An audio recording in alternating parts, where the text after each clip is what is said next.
দ্রৌপদীর স্বয়ংবর সভায় অর্জুনকে কেন ১,০০,০০০ রাজার সঙ্গে যুদ্ধ করতে হয়েছিল? পাঞ্চাল রাজকন্যা দ্রৌপদীর বিবাহের জন্য স্বয়ংবর সভার আয়োজন করেন দ্রৌপদীর পিতা পাঞ্চাল রাজ দ্রৌপদ। সেই স্বয়ংবর সভায় উপস্থিত ছিলেন ১,০০,০০০ রাজা। রাজাদের যোগ্যতা নির্ণয়ের জন্য একটি কঠিন মৎস্যলক্ষ্য ভেদের আয়োজন করেছিলেন রাজা দ্রৌপদ।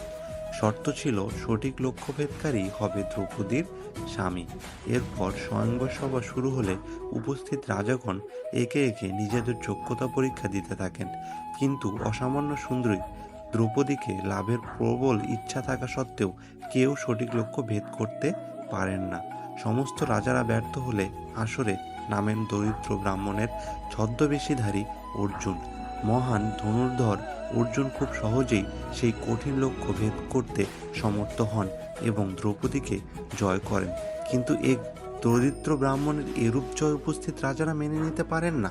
দুর্যোধনের উস্কানিতে রাজসভায় উপস্থিত ১,০০,০০০ রাজা ব্রাহ্মণবেশী অর্জুনের বিরুদ্ধে যুদ্ধ ঘোষণা করেন। এরপর শুরু হয় প্রবল যুদ্ধ। জরাসন্ধ, শল্য, শিশুপাল, দুর্যোধন, কর্ণের মতো বড় বড় যোদ্ধারা একদিকে, আর অন্যদিকে অর্জুনকে সাহায্য করতে এগিয়ে যান একমাত্র ভীম।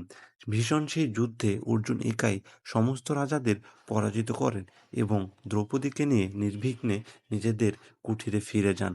তথ্যসূত্র: কালিদাসী মহাভারত আদি পর্ব।